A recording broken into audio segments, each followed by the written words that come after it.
Sigmund Freud. 3 ensaios sobre a teoria da sexualidade. Esse audiolivro é uma tradução livre, com base na versão inglesa do documento, disponível em domínio público. A tradução e produção desse audiolivro foi realizada pelo canal Livros Históricos. Para facilitar a compreensão do audiolivro, algumas alterações e simplificações foram feitas, visando a melhor compreensão do audiolivro. Capítulo 1. As aberrações sexuais.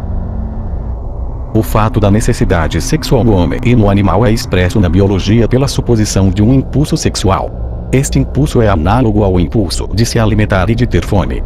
A expressão sexual correspondente à fome não é encontrada de forma coloquial. A ciência usa a expressão libido para definir a fome sexual. A concepção popular faz suposições definitivas sobre a natureza e as qualidades desse impulso sexual. Supõe-se que esteja ausente durante a infância e comece na época em conexão com o processo de amadurecimento da puberdade. Supõe-se que ela se manifesta em irresistíveis atrações exercidas por um sexo sobre o outro, e que seu objetivo é a união sexual ou, pelo menos, ações que levariam à união. Mas temos todos os motivos para ver nessas suposições uma imagem muito pouco confiável da realidade. Em um exame mais minucioso, eles são abundantes em erros, imprecisões e conclusões precipitadas. Se introduzirmos 2 termos, o relacionado à pessoa que emana a atração sexual e a ação para a qual o impulso impele o objetivo sexual, então a experiência cientificamente examinada nos mostra muitos desvios em referência tanto ao objeto sexual quanto ao objetivo sexual, cujas relações com o padrão aceito exigem investigação completa. 1. Desvio em referência ao objeto sexual. A teoria popular do impulso sexual corresponde de perto à fábula poética de dividir a pessoa em 2 metades, homem e mulher, que se esforçam para se reencontrar pelo amor. É, portanto, muito surpreendente ouvir que há homens para quem o objeto sexual não é a mulher, mas o homem, e que existem mulheres para quem o objeto não é o homem, mas a mulher. Tais pessoas são chamadas de sexuais contrários, ou melhor, invertidas. A condição, a de inversão. O número de tais indivíduos é considerável, embora de difícil determinação precisa. Em relação à inversão, as pessoas invertidas se comportam de muitas maneiras bem diferentes. Dentre esses tipos, pode-se destacar 3 tipos. O primeiro tipo é absolutamente invertido, isto é, seu objeto sexual deve ser sempre do mesmo sexo, enquanto o sexo oposto nunca pode ser para eles um objeto de desejo sexual, mas os deixa indiferente ou pode até evocar repugnância sexual. Como homens, eles são incapazes, por causa dessa repugnância, de realizar o ato sexual normal ou perdem todo o prazer em sua realização. O segundo tipo é anfigenicamente invertido, ou seja, psicossexualmente hermafroditas. Isto quer dizer que seu objeto sexual pode pertencer indiferentemente a um mesmo ou ao outro sexo. A inversão carece do caráter de exclusividade. E o terceiro tipo é ocasionalmente invertido, isto é, sob certas condições externas, entre as quais a inacessibilidade do objeto sexual normal e a iniciação, eles são capazes de tomar como objeto sexual uma pessoa do mesmo sexo e assim encontrar gratificação sexual. Os invertidos também manifestam um comportamento múltiplo em seu julgamento sobre as peculiaridades de seu impulso sexual. Alguns tomam a inversão como algo natural, assim como a pessoa normal faz em relação à sua libido, exigindo com firmeza os mesmos direitos que a pessoa normal. Outros, porém, se opõem ao fato de sua inversão e percebem nela uma compulsão mórbida. Outras variações dizem respeito às relações de tempo. As características da inversão em qualquer indivíduo podem datar até onde sua memória vai, ou podem se manifestar a ele em um período definido antes ou depois da puberdade. O personagem é mantido ao longo da vida, ou ocasionalmente retrocede, ou representa um episódio no caminho do desenvolvimento normal. Uma flutuação periódica entre o objeto sexual normal e o invertido também foi observado. De especial interesse são os casos em que a libido muda, assumindo o caráter de inversão após uma experiência dolorosa com o objeto sexual normal. Essas diferentes categorias de variação geralmente existem independentemente umas das outras. Nos casos mais extremos, pode-se presumir regularmente que a inversão sempre existiu e que a pessoa se sente satisfeita com seu estado peculiar. Muitos autores hesitarão em reunir em uma unidade todos os casos aqui enumerados, e preferirão enfatizar as diferenças em vez dos caracteres comuns desses grupos, uma visão que corresponde ao seu julgamento preferido de inversões. Mas sejam quais forem as divisões que se estabeleçam, não se pode esquecer que todas as transições são abundantemente atendidas, de modo que a formação de uma série parece se impor. Em relação à concepção da inversão, a primeira atenção dada à inversão deu origem à concepção de que ela era um sinal congênito de degeneração nervosa. Isso se harmonizava com o fato de que os médicos o encontraram pela primeira vez entre os nervosos, ou entre as pessoas que davam tal impressão. Há dois elementos que devem ser considerados independentemente nesta concepção: a congenitariedade e a degeneração. O termo degeneração está aberto às objeções que podem ser feitas contra o uso promíscuo desta palavra em geral. De fato, tornou-se costume designar todas as manifestações mórbidas, que não fossem de origem traumática ou infecciosa, como degenerativas. De fato, a classificação de degenerados de Magman torna possível que a configuração geral mais elevada da realização nervosa não exclua necessariamente a aplicação do conceito de degeneração. Nestas circunstâncias, parece mais apropriado não falar de degeneração, onde não há muitos desvios acentuados do normal, ou onde a capacidade de trabalhar e viver não parecem marcadamente prejudicados. Que os invertidos não são degenerados neste sentido qualificado pode ser confirmado pelos seguintes fatos. 1. A inversão é encontrada entre pessoas que não apresentam desvio acentuado do normal. 2. Encontra-se também entre as pessoas cujas capacidades não são perturbadas, que pelo contrário, distinguem-se por um desenvolvimento intelectual especialmente elevado e cultura. 3. Se alguém desconsidera os pacientes de sua própria prática e se esforça para compreender um campo mais amplo de experiência, ele encontrará em duas direções fatos que impedirão que ele assuma as inversões como um signo degenerativo.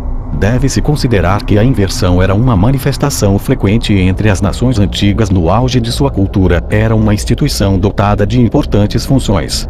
Descobriu-se que é incomumente prevalente entre os selvagens e as raças primitivas, enquanto o termo degeneração é geralmente limitado à civilização superior. Mesmo entre as nações mais civilizadas da Europa, o clima e a raça têm uma influência mais poderosa na distribuição e na atitude em relação à inversão. Apenas para a primeira e mais extrema classe de invertidos, o inatismo foi reivindicado, isso pela própria garantia deles de que em nenhum momento de sua vida tiveram um impulso sexual diferente. O fato da existência de duas outras classes, especialmente da terceira, é difícil de conciliar com a suposição de ser congênita. Portanto, a propensão daqueles que sustentam essa visão de separar o grupo dos invertidos absolutos dos demais, resulta no abandono da concepção de inversão. Assim, em vários casos, a inversão seria de um caráter congênito, enquanto em outros pode ter origem em outras causas. Em oposição a esta concepção está aquela que assume a inversão como um caráter adquirido do impulso sexual. Baseia-se nos seguintes fatos. 1. Em muitos invertidos, mesmo absolutos, uma impressão sexual afetiva precoce pode ser demonstrada, como o resultado do qual a inclinação homossexual se desenvolveu. 2.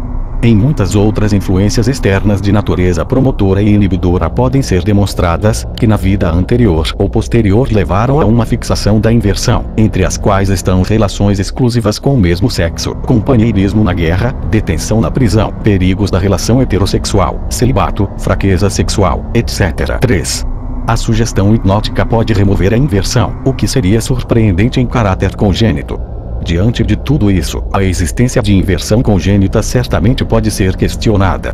Pode-se objetar que um exame mais acurado daqueles que se afirma serem congenitamente invertidos, provavelmente mostrará que a direção da libido foi determinada por uma experiência definida da primeira infância, que não foi retida na memória consciente da pessoa, mas que, segundo a Velock-Kellis, podem ser trazidos de volta à memória por influências apropriadas.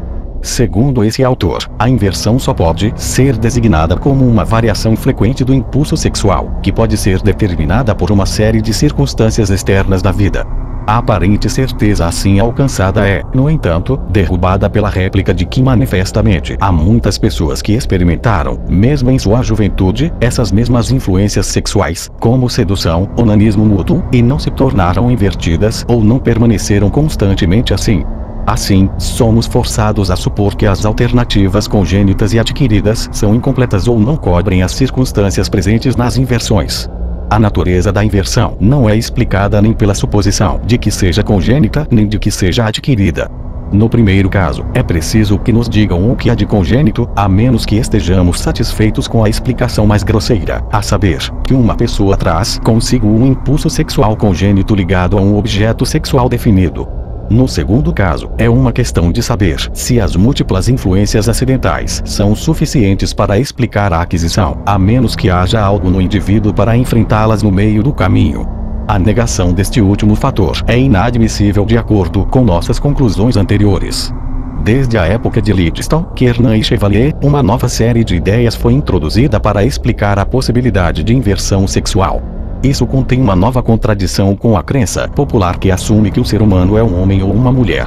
A ciência mostra casos em que as características sexuais aparecem embaçadas, e assim a distinção sexual é dificultada, especialmente em termos anatômicos. Os genitais de tais pessoas unem as características masculinas e femininas. Isto se chama hermafroditismo. Em casos raros, ambas as partes do aparelho sexual são bem desenvolvidas, mas geralmente ambas são atrofiadas. A importância dessas anormalidades reside no fato de que elas facilitam inesperadamente a compreensão da formação normal. Um certo grau de hermafroditismo anatômico pertence realmente ao normal. Em nenhum homem ou mulher de formação normal faltam vestígios do aparelho do outro sexo. Estes ou continuam sem função como órgãos rudimentares, ou são transformados com o propósito de assumir outras funções. A concepção que extraímos desse fato anatômico há muito conhecido é a predisposição original para a bissexualidade, que no curso do desenvolvimento se transformou em monossexualidade, deixando leves resquícios do sexo atrofiado. Era natural transferir essa concepção para a esfera psíquica e conceber a inversão em suas aberrações, como expressão do hermafroditismo psíquico. Para levar a questão a uma decisão, era necessário apenas uma outra circunstância, a saber, uma concorrência regular da inversão com os sinais psíquicos e somáticos do hermafroditismo.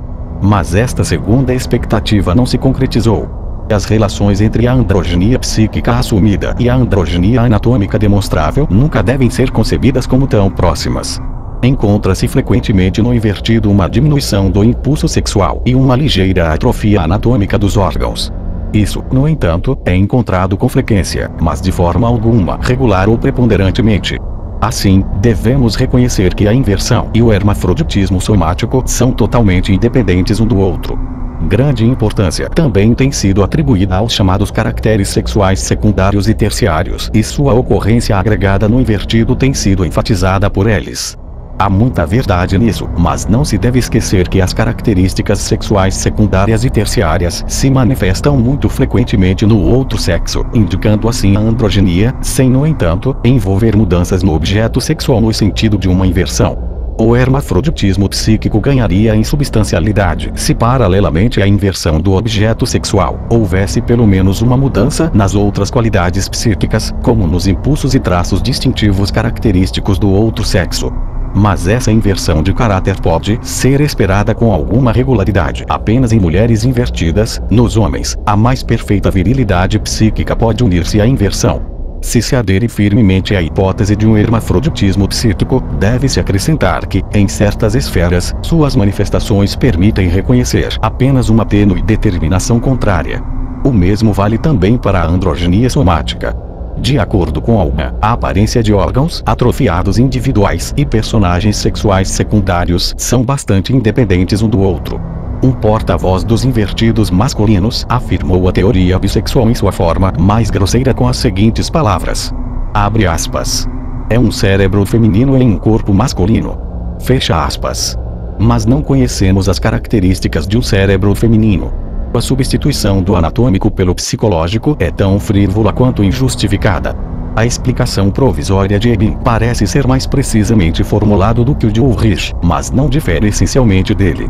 Ebing pensa que a predisposição bissexual dá aos centros cerebrais individuais masculinos e femininos, bem como aos órgãos sexuais somáticos.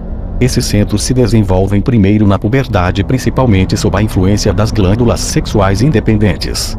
Podemos, no entanto, dizer o mesmo dos centros masculino e feminino e dos cérebros masculino e feminino. E além disso, após esta discussão, duas noções, em todo caso, persistem. Primeiro, que se deve presumir também uma predisposição bissexual para a inversão, só que não sabemos em que consiste além das formações anatômicas. E, segundo, que se trata de perturbações experimentadas pelo impulso sexual durante seu desenvolvimento. A teoria do hermafroditismo psíquico pressupunha que o objeto sexual dos invertidos é o inverso do normal. O homem invertido, como a mulher, sucumbe aos encantos que emanam das qualidades viris do corpo e da mente. Ele se sente como uma mulher e procura um homem. Mas, por mais verdadeiro que isso possa ser para um grande número de invertidos, de modo algum indica o caráter geral da inversão. Não há dúvida de que grande parte dos invertidos masculinos conservou o caráter psíquico da virilidade, que proporcionalmente mostra um pouco dos caracteres secundários do outro sexo, e que procuram realmente traços psíquicos femininos reais em seu objeto sexual. Se assim não fosse, seria incompreensível porque a prostituição masculina, ao se oferecer aos invertidos, copia em todo o seu exterior, hoje como na antiguidade, a vestimenta e as atitudes da mulher. Essa imitação seria, de outra forma, um insulto ao ideal dos invertidos.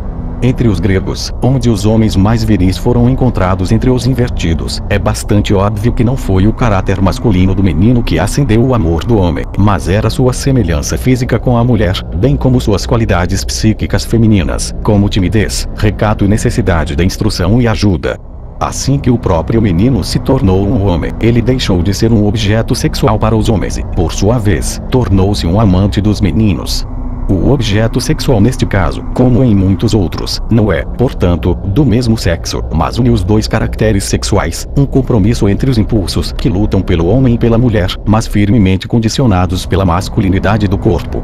As condições na mulher são mais definidas. Aqui os invertidos ativos, com especial frequência, mostram os caracteres somáticos e psíquicos do homem e desejam a feminilidade em seu objeto sexual, embora mesmo aqui, maior variação seja encontrada em investigações mais íntimas.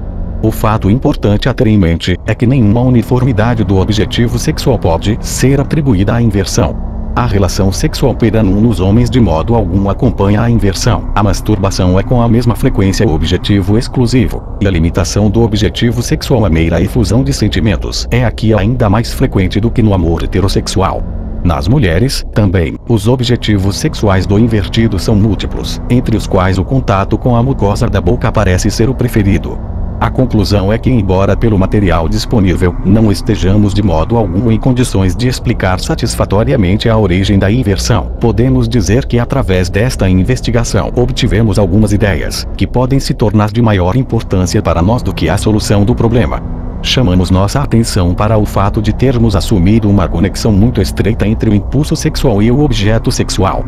A experiência adquirida com os chamados casos anormais nos ensina que existe uma conexão entre o impulso sexual e o objeto sexual, de forma que corremos o risco de ignorar a uniformidade dos estados normais, onde o impulso parece trazer consigo o objeto. Somos assim instruídos a separar esta conexão entre o impulso e o objeto.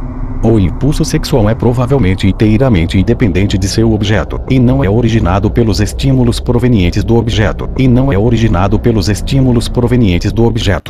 Enquanto os invertidos sexuais cujo objeto sexual não pertence ao sexo normalmente adaptado, também aparecem ao observador um número coletivo de indivíduos que talvez sejam normais. Uma das primeiras aberrações esporádicas são aqueles que têm como objeto sexual as pessoas sexualmente imaturas. Apenas excepcionalmente as crianças são os objetos sexuais exclusivos. Eles são atraídos principalmente para esse papel por um indivíduo medroso e impotente, ou quando um desejo impulsivo urgente não pode garantir o objeto adequado no momento. Isso lança alguma luz sobre a natureza do impulso sexual, que pode sofrer tão grande variação e depreciação de seu objeto, uma mudança nesse apetite sexual, podendo aderir mais energicamente a seu objeto, ocasionando os casos mais extremos. O mesmo pode ser dito das relações sexuais com animais, coisa nada rara entre os fazendeiros, onde a atração sexual ultrapassa os limites da espécie. Por razões estéticas seria de bom grado atribuir esta e outras aberrações excessivas do impulso sexual ao insano, mas isso não pode ser feito. A experiência ensina que entre esses últimos não se encontram distúrbios do impulso sexual, que seja além daqueles observados entre os sãos, ou entre raças e classes inteiras. Assim, encontramos com frequência horrível abuso sexual de crianças por professores e servos, simplesmente porque eles têm as melhores oportunidades para isso. Os loucos apresentam a referida aberração apenas de forma um tanto intensificada. Ou o que é de especial significado é o fato de que a aberração se torna exclusiva e toma o lugar da gratificação sexual normal. Essa relação muito notável de variações sexuais, que vão do normal ao insano, fornece material para reflexão. Parece-me que o fato a ser explicado mostraria que os impulsos da vida sexual pertencem àqueles que, mesmo normalmente, são mais mal controlados pelas atividades psíquicas superiores. Aquele que é de alguma forma psiquicamente anormal, seja em condições sociais ou éticas, segundo minha experiência, é regular em sua vida sexual. Mas muitos são anormais em sua vida sexual, em relação a aspectos que correspondem à média. Acompanharam o desenvolvimento cultural humano, mas a sexualidade permaneceu como seu ponto fraco. Como resultado geral dessas discussões, chegamos a ver que sob inúmeras condições e entre um número surpreendente de indivíduos, a natureza e o valor do objeto sexual ficam em segundo plano. Há algo mais no impulso sexual que é o essencial e constante. 2.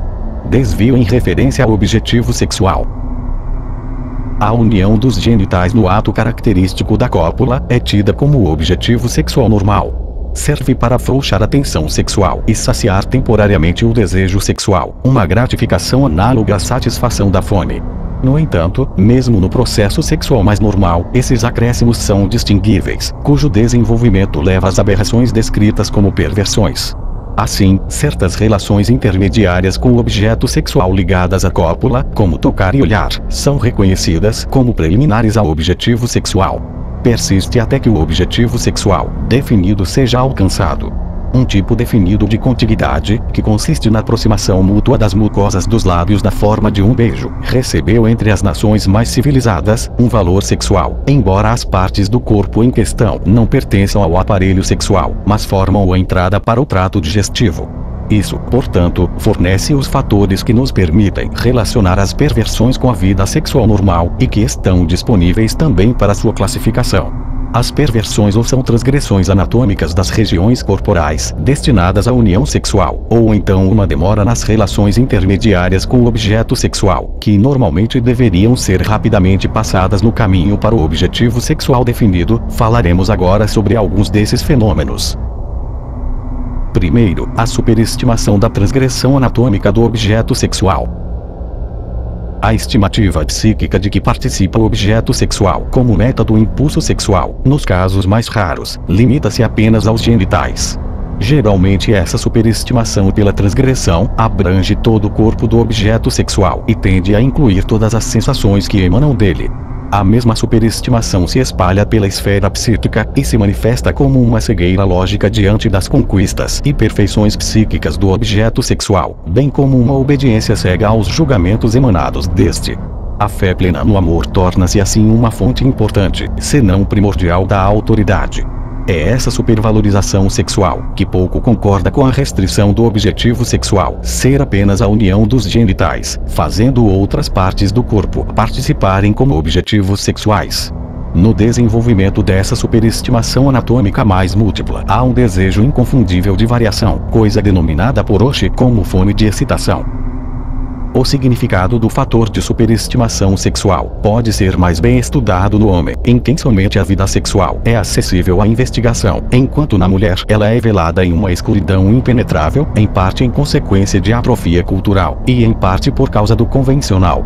O emprego da boca como órgão sexual é considerado uma perversão se os lábios de um entram em contato com os genitais do outro, mas não quando a mucosa dos lábios de ambos se tocam. Na última exceção, encontramos a conexão com o normal. Aquele que abomina as primeiras como perversões, embora desde a antiguidade sejam práticas comuns entre a humanidade, cede a um sentimento distinto de aversão que o protege de adotar tais objetivos sexuais. O limite de tal aversão é frequentemente puramente convencional. Aquele que beija fervorosamente os lábios de uma moça bonita, talvez consiga usar sua escova de dentes, apenas com uma sensação de repugnância, embora não haja razão para supor que sua própria cavidade oral, pela qual ele não nutre repugnância, seja mais limpa do que a da moça. Nossa atenção é aqui chamada para o fator de aversão, que se opõe à superestimação libidinosa do objetivo sexual, mas que pode, por sua vez, ser vencido pela libido. No ódio, podemos observar uma das forças que provocaram as restrições do objetivo sexual. Via de regra, essas forças param nos genitais. Não há, porém, dúvida de que mesmo os genitais do outro sexo podem ser objeto de aversão. Tal comportamento é característico de todos os histéricos, especialmente das mulheres. A força do impulso sexual prefere ocupar-se com a superação desse ódio. O aproveitamento sexual devido à abertura anal é ainda mais evidente do que no caso anterior, é a repugnância que marca como perversão o uso do ânus como objetivo sexual. Mas não deve ser interpretada como acompanhada de uma causa quando observo que a base dessa repugnância, a saber, que essa parte do corpo serve para a excreção e entra em contato com o excremento repugnante, não é mais plausível do que a base que as meninas histéricas têm pelo desgosto que nutrem pelo genital masculino, porque serve para urinar. O papel sexual da membrana mucosa do ânus não se limita de modo algum à relação sexual entre homens, sua preferência não tem nada de característico do sentimento invertido. Ao contrário, parece que a pedicatio do homem deve seu papel à analogia com o ato na mulher, enquanto entre os invertidos é a masturbação mútua que é o objetivo sexual mais comum. A violação sexual de outras partes do corpo, em todas as suas variações, não oferece nada de novo, nada acrescenta ao nosso conhecimento do impulso sexual que aqui apenas anuncia sua intenção de dominar o objeto sexual em todos os sentidos. Além da supervalorização sexual, um segundo fator geralmente desconhecido pode ser mencionado entre as transgressões anatômicas. Certas partes do corpo, como a membrana mucosa da boca e do ânus, que aparecem repetidamente em tais práticas, reivindicam ser consideradas e tratadas como genitais. Ouviremos como essa afirmação é justificada pelo desenvolvimento do impulso sexual e como ela se cumpre na sintomatologia de certas condições mórbidas. Impressiona-nos especialmente os casos em que o objeto sexual normal é substituído por outro que lhe é relacionado, mas que é totalmente impróprio para o objetivo sexual normal. De acordo com o esquema da introdução, deveríamos ter feito melhor se mencionássemos esse grupo muito interessante de aberrações do impulso sexual entre os desvios em relação ao objeto sexual, mas adiamos mencioná-los até que nos familiarizemos com o fator da pulsão sexual superestimada, da qual dependem essas manifestações, ligadas à renúncia ao objetivo sexual. O substituto do objeto sexual é geralmente uma parte do corpo, mas pouco adaptada para fins sexuais, como o pé, ou o cabelo, ou um objeto inanimado que esteja em relação demonstrável com a pessoa sexual, e de preferência com a sexualidade do mesmo, como por exemplo fragmentos de roupas ou cuecas brancas. Esta substituição não é injustamente comparada com o fetiche em que o selvagem vê a encarnação de seu Deus. A transição para os casos de fetichismo, com renúncia a uma finalidade sexual normal ou pervertida, é formada por casos em que se exige uma determinação fetichista no objeto sexual para que a finalidade sexual seja alcançada, como a cor definida dos cabelos, roupas, e até mesmo manchas físicas. Nenhuma outra variação do impulso sexual, beirando o patológico, reclama tanto nosso interesse quanto esta, pela peculiaridade ocasionada por suas manifestações.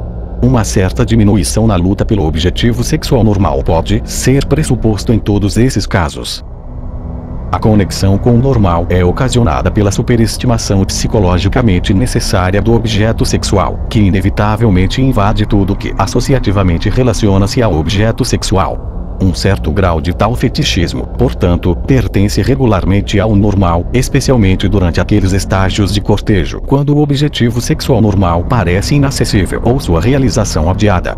O caso só se torna patológico quando a luta pelo fetiche se fixa além de tais determinações e toma o lugar da meta sexual normal, ou ainda, quando o fetiche se desprende da pessoa em questão e se torna um objeto sexual.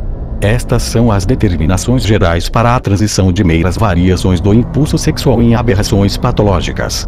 A influência persistente de uma impressão sexual recebida principalmente na primeira infância, muitas vezes se mostra na seleção de um fetiche, como Binet afirmou pela primeira vez, e como foi provado mais tarde por muitas ilustrações, algo que pode ser colocado em paralelo com o apego proverbial a um primeiro amor no normal. Tal conexão é vista especialmente em casos com apenas determinações fetichistas do objeto sexual. O significado das primeiras impressões sexuais será encontrado novamente em outros lugares. Em outros casos foi principalmente uma associação de pensamento simbólico, inconsciente para a pessoa em questão, que levou à substituição do objeto por meio de um fetiche. Os caminhos dessas conexões nem sempre podem ser definitivamente demonstrados. O pé é um símbolo sexual muito primitivo, já encontrado nos mitos. A pele é usada como fetiche provavelmente por sua associação com a pelosidade. Tal simbolismo parece muitas vezes depender de experiências sexuais na infância, como impotência, custo do objeto sexual e perigos do ato sexual. Concebivelmente fortalece a inclinação a demorar-se nos atos preparatórios e a transformá-los em novos objetivos sexuais que possam substituir os normais. Em uma investigação mais detalhada, sempre se vê que a ostensivamente mais peculiar dessas novas intenções já foi indicada no ato sexual normal. Sobre o tocar e olhar. Pelo menos uma certa quantidade de toque é indispensável para uma pessoa atingir o objetivo sexual normal. Também é geralmente sabido que o toque na pele do objeto sexual causa muito prazer e produz um suprimento de nova excitação. Assim, a demora no toque dificilmente pode ser considerada uma perversão se o ato sexual for prosseguido. O mesmo vale para o olhar, que é análogo ao toque. A maneira pela qual a excitação libidinosa é frequentemente despertada é pela impressão óptica, e a seleção leva em conta essa circunstância, se esse modo de pensar teleológico for permitido, fazendo do objeto sexual uma coisa bela. A cobertura do corpo, que acompanha a civilização, serve para despertar a curiosidade sexual, que sempre procura restituir para si o objeto sexual, descobrindo as partes ocultas. Isso pode ser transformado em artístico, isto é, uma sublimação, se o interesse for desviado dos genitais para a forma normal do corpo. Na verdade, dá-lhes a possibilidade de direcionar uma certa quantidade de sua libido para um objetivo artístico mais elevado. Por outro lado, o gosto pelo olhar torna-se uma perversão quando a. Quando se limita inteiramente aos genitais. b. Quando se relaciona com a superação da aversão. c. Quando, em vez de se preparar para o objetivo sexual normal, o suprime. A última, se é que posso tirar conclusões de uma única análise, é mais pronunciadamente verdade para os exibicionistas, que expõem seus genitais para, por sua vez, mostrar os genitais dos outros. Na perversão que consiste em querer olhar e ser olhado, deparamo-nos com um caráter muito notável que nos ocupará ainda mais intensamente na aberração seguinte. A meta sexual está aqui presente em dupla formação, de forma ativa e passiva. A força que se opõe à mania de espiar e por meio da qual ela é finalmente abolida é a vergonha, como a antiga aversão. Sobre o sadismo e masoquismo. O desejo de causar dor ao objeto sexual e seu oposto, a mais frequente e mais significativa de todas as perversões, foi designado em suas duas formas por Kraft Bing como sadismo na forma ativa e masoquismo como forma passiva. Outros autores preferem o termo mais restrito ao Golagnia, que enfatiza o prazer na dor e a crueldade, enquanto os termos selecionados por Kraft Bing colocam o prazer garantido em todos os tipos de humildade e submissão em primeiro plano. As raízes da algolagnia ativa, o sadismo, podem ser facilmente demonstráveis no normal. A sexualidade da maioria dos homens mostra uma mancha de agressão, é uma propensão a subjugar, cujo significado biológico está na necessidade de superar a resistência do objeto sexual por outras ações que não um mero cortejo. O sadismo corresponderia então ao componente agressivo do impulso sexual, que se tornou independente e exagerado, sendo trazido ao primeiro plano pelo deslocamento.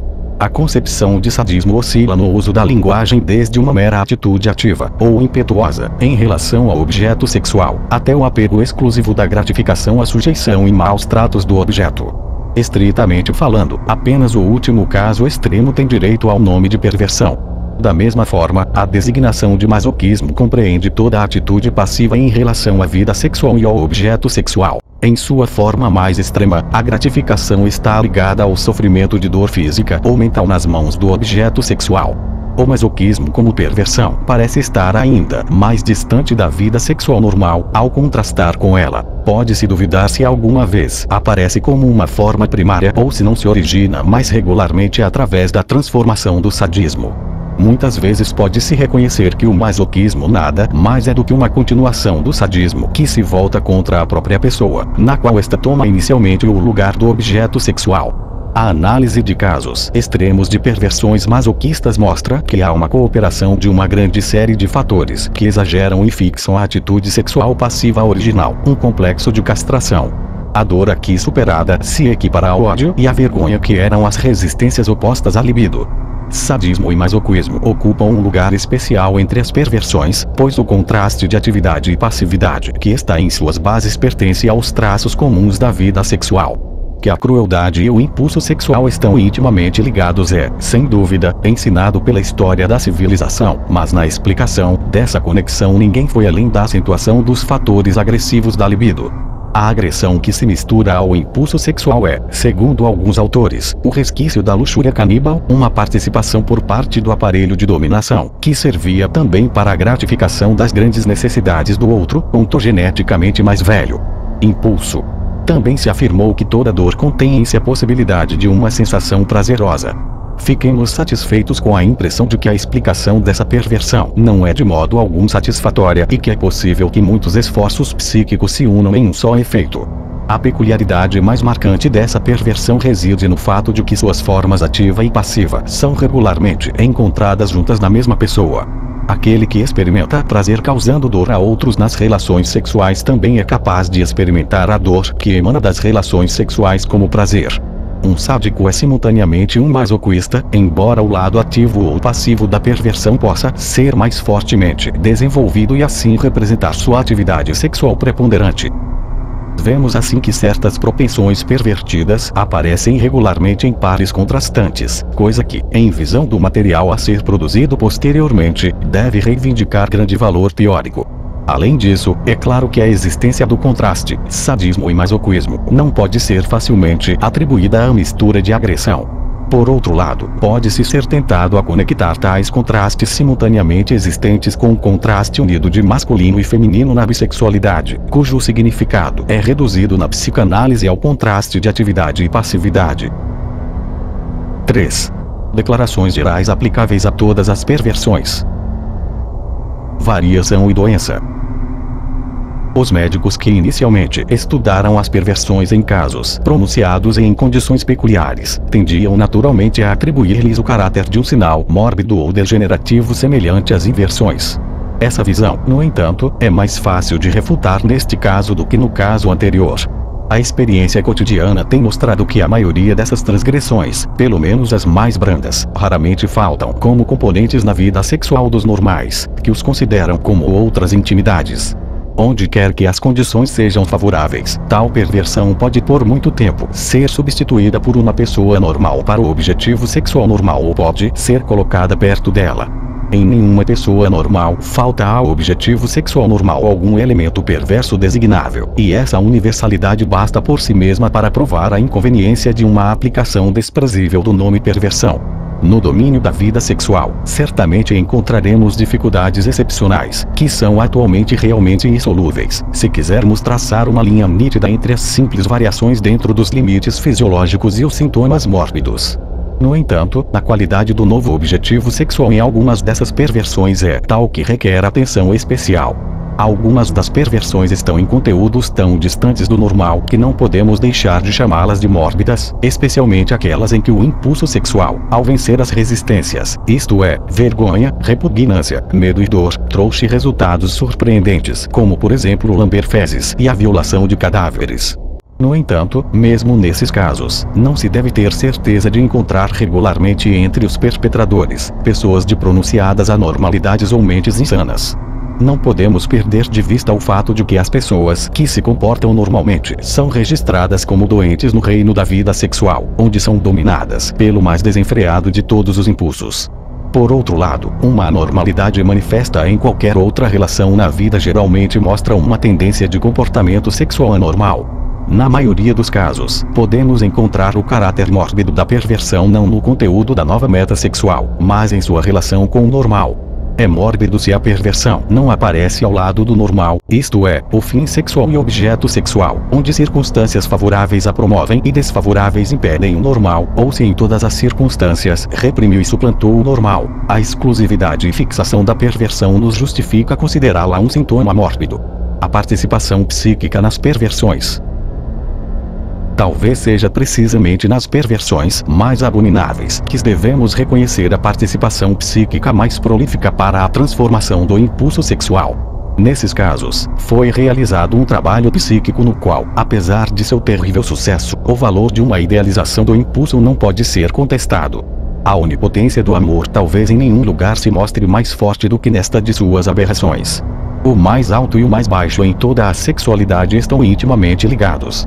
No estudo das perversões, temos uma visão do fato de que o impulso sexual tem que lutar contra certas forças psíquicas, resistências, entre as quais a vergonha e o ódio são mais proeminentes. Podemos presumir que essas forças são empregadas para confinar o impulso dentro dos limites normais aceitos, e se elas se desenvolveram no indivíduo antes que o impulso sexual tenha atingido sua força total, foram realmente elas que o dirigiram no curso do desenvolvimento. Além disso, observamos que algumas das perversões examinadas só podem ser compreendidas assumindo a união de muitos motivos. Se são passíveis de análise, devem ser de natureza composta. Isso pode nos dar uma dica de que o próprio impulso sexual pode não ser algo simples, que pode, ao contrário, ser composto de muitos componentes que se desprendem para formar perversões. Nossa observação clínica chama assim nossa atenção para fusões que perderam sua expressão no comportamento normal uniforme. 4. O impulso sexual nos neuróticos. Uma contribuição adequada para o conhecimento do impulso sexual em pessoas pelo menos relacionadas com o normal só pode ser obtida de uma fonte e só é acessível por um caminho definido. Há apenas uma maneira de obter uma solução completa e infalível dos problemas da vida sexual dos chamados psiconeuróticos, isto é, histeria, obsessões, a demência precoce e a paranoia. E é submetendo-os às investigações psicanalíticas propostas por Breuer e por mim em 1893, que chamamos de tratamento catártico. Devo repetir o que disse em meu trabalho publicado, que essas psiconeuroses, até onde minha experiência vai, são baseadas em forças motrizes sexuais. Não quero dizer que a energia do impulso sexual contribua apenas para as forças que sustentam as manifestações mórbidas, mas desejo claramente afirmar que ela fornece a única fonte constante e a mais importante de energia na neurose, de modo que a vida sexual de tais pessoas se manifesta exclusiva, preponderante ou parcialmente nesses sintomas. Como já afirmei em diferentes lugares, os sintomas são as atividades sexuais do paciente. A prova para esta afirmação eu obtive da psicanálise de histéricos e outros neuróticos durante um período de 20 anos, cujos resultados espero dar mais tarde em um relato detalhado. A psicanálise remove os sintomas da histeria na suposição de que eles são os substitutos, as transcrições de uma série de processos psíquicos, desejos emocionalmente acentuados, aos quais foi cortada uma passagem para sua descarga através das atividades psíquicas conscientes por um processo de repressão. Essas formações de pensamento que são restringidas no estado do inconsciente lutam por expressão, isto é, por descarga, de acordo com seu valor afetivo, e o encontram na histeria através de um processo de conversão em fenômenos somáticos, ou sintomas histéricos. Com a ajuda de uma técnica especial, podem ser efetuadas transformações regressivas dos sintomas em pensamentos afetivos e conscientes, torna-se então possível obter as informações mais precisas sobre a natureza e a origem dessas formações psíquicas anteriormente inconscientes. Os resultados da psicanálise. Descobriu-se assim que os sintomas representam o equivalente aos esforços que receberam sua força da fonte do impulso sexual.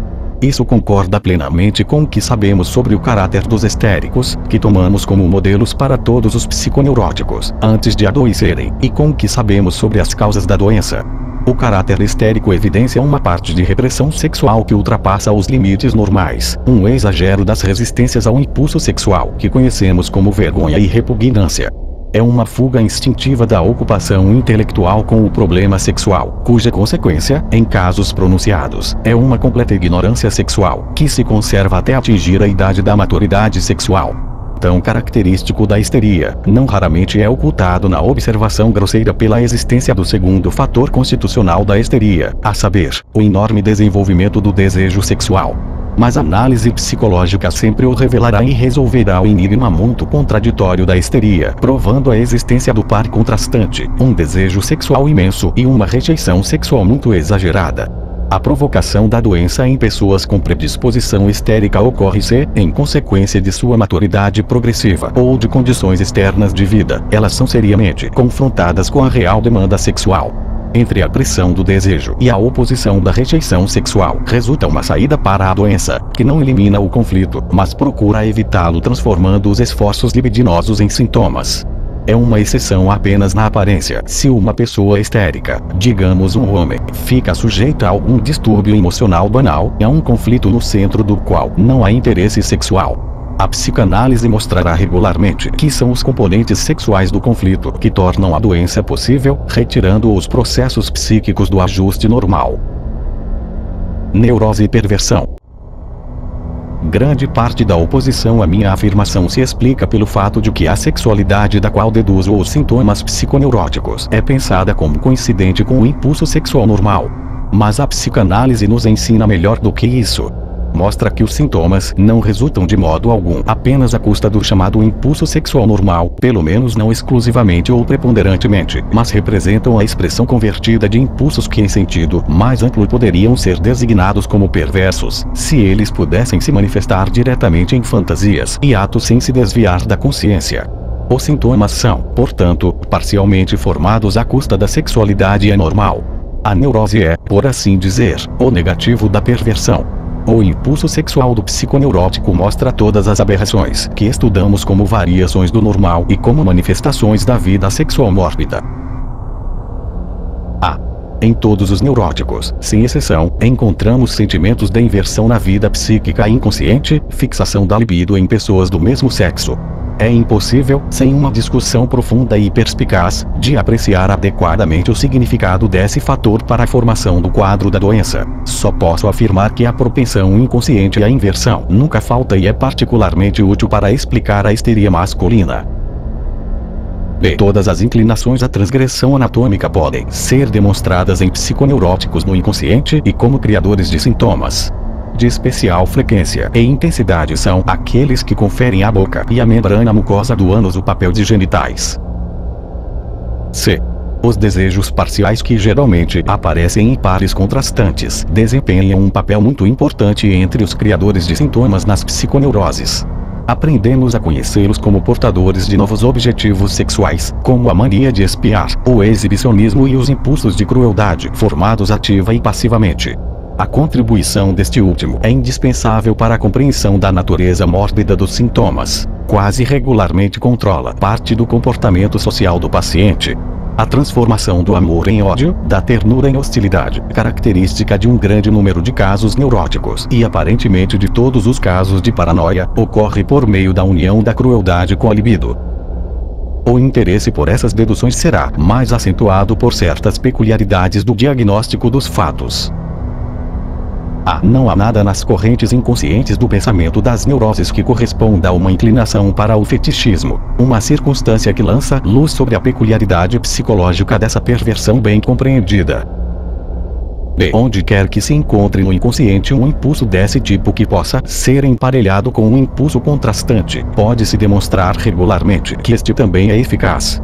Toda perversão ativa é aqui acompanhada por sua contraparte passiva. Aquele que no inconsciente é um exibicionista é ao mesmo tempo um voyeur. Aquele que sofre de sentimentos sádicos como resultado da repressão também mostrará outro reforço dos sintomas da fonte das tendências masoquistas. A perfeita concordância com o comportamento das perversões positivas correspondentes é certamente muito notável. No quadro da doença, porém, o papel preponderante é desempenhado por uma ou outra das tendências opostas. Em um caso acentuado de psiconeurose, raramente encontramos o desenvolvimento de um único impulso pervertido. Geralmente há muitos e regularmente há vestígios de todas as perversões. O impulso individual, porém, por sua intensidade, é independente do desenvolvimento dos demais, mas o estudo das perversões positivas nos dá a contrapartida exata disso. Impulsos parciais e zonas erógenas.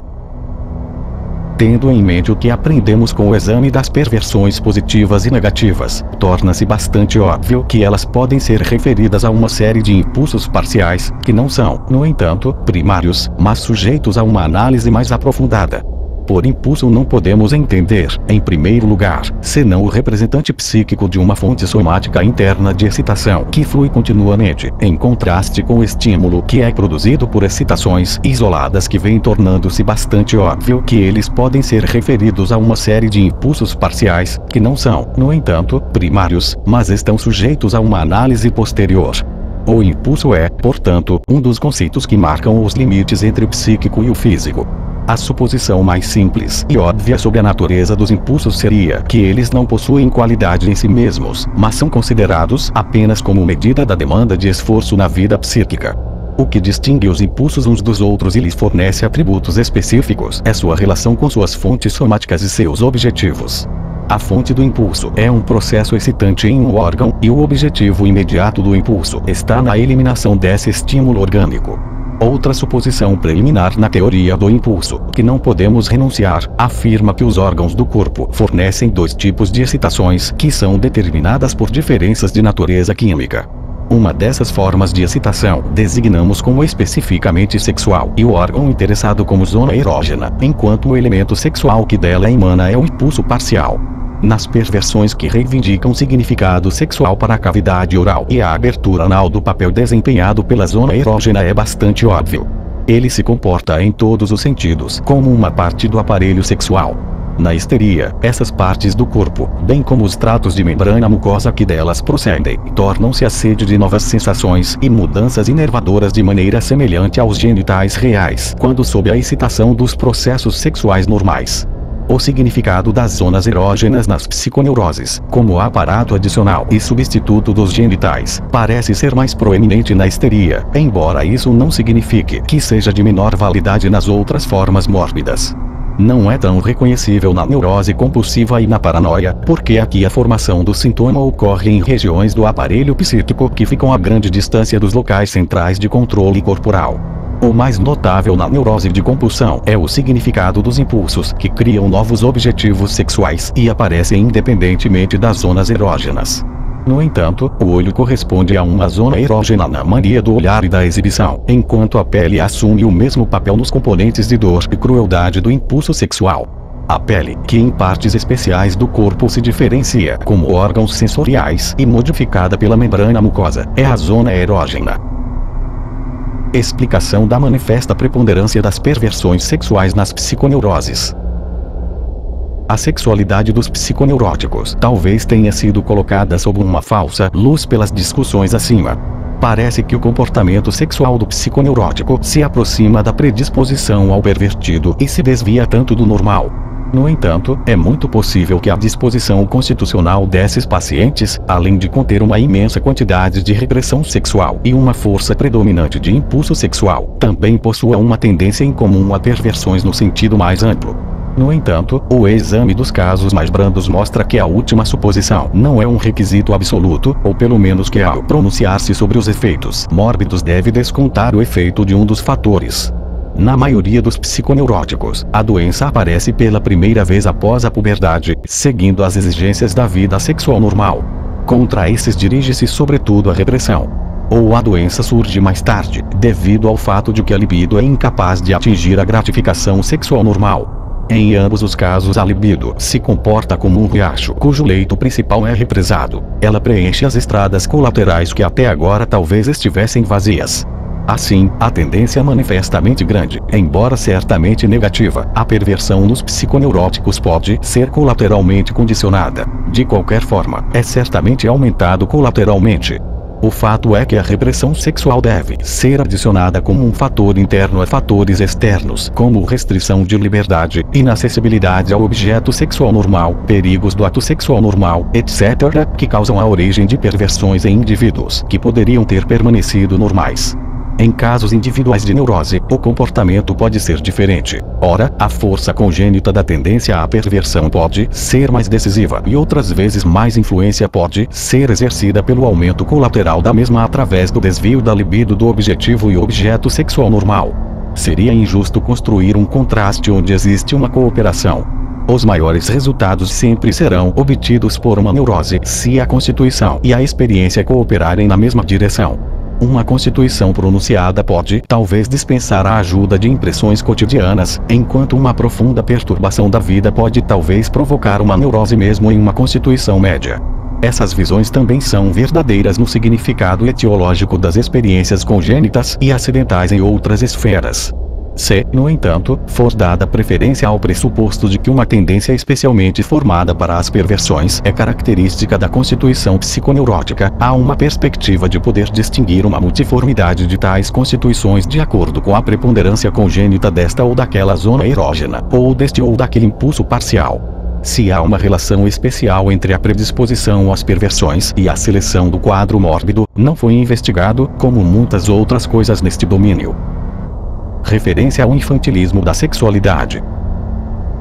Ao demonstrar os sentimentos pervertidos como formações sintomáticas em psiconeuróticos, aumentamos enormemente o número de pessoas que podem ser adicionadas aos pervertidos. Não só porque os neuróticos representam uma proporção muito grande da humanidade, mas também devemos considerar que as neuroses em todas as suas gradações correm em uma série ininterrupta até o estado normal. Moebius tinha toda razão ao dizer que somos todos um pouco histéricos. Assim, a ampla disseminação das perversões nos incitou a supor que a predisposição às perversões não é uma peculiaridade rara, mas deve fazer parte da constituição normalmente aceita. Ouvimos dizer que é uma questão se as perversões devem ser referidas a determinações congênitas ou se originam de experiências acidentais, como Binet mostrou nos fetichismos. Agora somos forçados a concluir que há de fato algo congênito na base das perversões, mas é algo que é congênito em todas as pessoas, que como uma predisposição, pode flutuar em intensidade e é trazido à tona por influências da vida. Tratamos aqui de raízes congênitas na constituição do impulso sexual que em uma série de casos, se transformam em verdadeiros portadores da atividade sexual, isto é, pervertidos, enquanto em outros casos, eles sofrem uma supressão insuficiente chamada de repressão, de modo que como sintomas mórbidos eles são capazes de atrair para si de maneira indireta uma parte considerável da energia sexual, enquanto novamente em casos favoráveis entre os dois extremos eles originam a vida sexual normal por meio de restrições efetivas e outras elaborações. Mas também devemos lembrar que a constituição assumida que mostra as raízes de todas as perversões será demonstrável apenas na criança, embora todos os impulsos possam se manifestar nele apenas em intensidade moderada. Se formos levados a supor que os neuróticos conservam o estado infantil de sua sexualidade ou a ele retornam, nosso interesse deve então se voltar para a vida sexual da criança, e então seguiremos o jogo de influências que controlam os processos de desenvolvimento da criança. Sexualidade infantil até o seu término em uma perversão, uma neurose ou uma vida sexual normal.